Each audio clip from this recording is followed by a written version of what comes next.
வணக்கம், வந்தனம், நமஸ்காரம். இது உங்கள் ஆல்வேஸ் நம்ம சமையல். வாங்க இன்றைக்கி கேரட்டை வச்சு ஒரு சூப்பரான ஒரு டிஷ் செய்யலாம். கேரட்டை இது வரைக்கும் இந்த டேஸ்ட்டில் நீங்கள் சாப்பிட்ருக்கவே மாட்டீங்க. கேரட் சில்லி செய்யறதுக்கு கேரட் தோலை சீவி இந்த மாதிரி நீளமாக கட் பண்ணி எடுத்து வச்சுக்கலாம். எடுத்து வச்ச கேரட்டை தண்ணியை விட்டு நல்லா கொதிக்க விட்டுறலாம். ஒரு ஆஃப் பாயில் வெந்தால் போதும். அந்த லெவலுக்கு வேக வச்சு நீங்கள் எடுத்துக்கோங்க.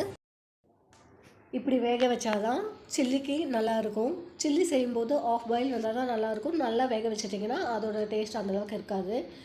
இப்போ ஓரளவுக்கு கொதிச்சு வந்துருச்சு தண்ணி. இந்த டைமில் நம்ம இதை எடுத்து கொஞ்சம் கூட தண்ணியே இல்லாமல் இதை நல்லா வடிகட்டி எடுத்து வச்சுக்கலாம்.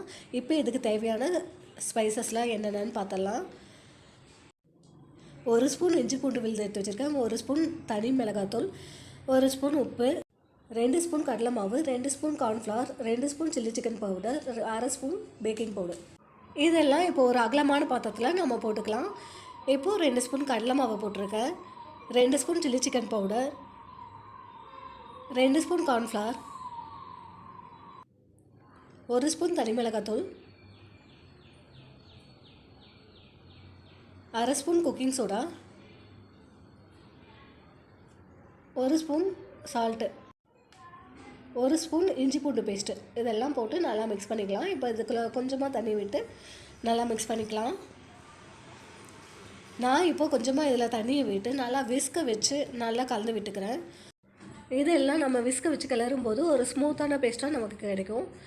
அதனால் தேவையான தண்ணியை விட்டு அதை நல்லா மிக்ஸ் பண்ணி விட்டுக்கலாம். இந்த மாதிரி மசாலா ஐட்டங்கள்லாம் நீங்கள் மிக்ஸ் பண்ணி விடும்போது நீங்கள் கரண்டியை வச்சு மிக்ஸ் பண்ணுறதை விட விஸ்கை வச்சு மிக்ஸ் பண்ணிங்கன்னா நல்லா ஸ்மூத்தாக கிடைக்கும். அதனால் விஸ்கை வச்சு நல்லா கலந்துக்கோங்க. பாருங்கள், இந்த கன்சிஸ்டன்சிக்கு மாவு இருக்கணும். இப்போ நம்ம வேக வச்சு எடுத்து வச்சோம்ல ஆஃப் பாயிலாக, அந்த கேரட்டை இது கூட போட்டு மிக்ஸ் பண்ணி இப்போ எடுத்துக்கலாம். பாருங்கள், நல்லா அந்த ஃபோர்க்கை வச்சு நான் மிக்ஸ் பண்ணி விட்டுக்கிறேன். இந்த மாதிரி மிக்ஸ் பண்ணி எடுத்துக்கலாம். மிக்ஸ் பண்ணி எடுத்துகிட்டு இதுக்கு தேவையான ப்ரெட் க்ரம்ஸை எடுத்து வச்சுருக்கேன். அதையும் இப்போ இது கூட போட்டு நல்லா மிக்ஸ் பண்ணி விட்டுக்கலாம். ப்ரெட் க்ரம்ஸை போட்டு மிக்ஸ் பண்ணி விடும்போது நல்லா கிறிஸ்பியாக கிடைக்கும் உங்களுக்கு. அதனால் ப்ரெட் க்ரம்ஸை போட்டு நல்லா கலந்து விட்டுக்கோங்க. இதை நீங்கள் ரொம்ப நேரம் ஊற விட வேணாம். இப்போயே நம்ம ஆயிலில் போட்டு நம்ம எடுத்துக்கலாம். இப்போ அடுப்பில் ஒரு பேனை வச்சு அதுக்கு தேவையான ஆயிலை விட்டுடலாம்.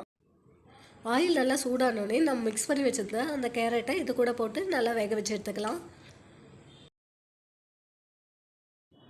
ஆயில் நல்லா ஹீட் ஆகிடுச்சு. இப்போ நம்ம எடுத்து வச்சுருந்த கேரட்டை கொஞ்சம் கொஞ்சமாக போட்டு நல்லா வேக வச்சு எடுத்துக்கலாம். போடும்போது நல்லா கேரட்டை நல்லா உதுத்தி விட்டு போடுங்க. அப்போ நல்லா கிறிஸ்பியாக உங்களுக்கு கிடைக்கும். பாருங்கள், கேரட்டை போடும்போது இந்த மாதிரி நுரை பொங்கி வருது. இந்த நுரையெல்லாம் அடங்குற லெவலுக்கு நம்ம பொரிச்சு எடுக்கணும். நல்லா சிம்மில் வச்சுட்டு நல்லா கொஞ்சம் நேரம் ஒரு 10 நிமிஷம் நல்லா வேக வச்சுருங்க. பாருங்கள், நுரையெல்லாம் நல்லா கொஞ்சம் அடங்கி வந்துருச்சு. இந்த டைமில் நம்ம இதை எடுத்துடலாம். அது கிறிஸ்பியாக கிடச்சிருக்கு. இந்த ஸ்நாக்ஸை நீங்கள் ஈவினிங் டைம் கூட காஃபி டீக்கு சாப்பிட்டிங்கன்னா செமையாக இருக்கும். பாருங்கள், நல்லா கிறிஸ்பியாக வந்திருக்கு, செமையாக இருக்குது. எப்பயும் ஒரே மாதிரி பொரியல் அவியல்னு செஞ்சு கொடுக்கறத விட இந்த மாதிரி டிஃப்ரெண்ட்டாக செய்யும்போது குழந்தைங்க விரும்பி சாப்பிடுவாங்க. இந்த மாதிரி செமையான ரெசிபியை உங்கள் ஃபேமிலி மெம்பர்ஸ்க்கு பாஸ்தோடு நெஸ்த்தோடு செஞ்சு கொடுத்தா அஸ்துங்க. இந்த ரெசிபி உங்களுக்கு பிடிச்சிருந்தா மறக்காமல் லைக் பண்ணுங்கள், ஷேர் பண்ணுங்கள், சப்ஸ்கிரைப் பண்ணுங்கள். சப்ஸ்கிரைப் பண்ணிவிட்டு ஆளுங்கிற பட்டனை கிளிக் பண்ணுங்கள். அப்போ தான் நான் போடுற எல்லா வீடியோக்கும் உங்களுக்கு நோட்டிஃபிகேஷன் கிடைக்கும். தேங்க்ஸ் ஃபார் வாட்சிங்.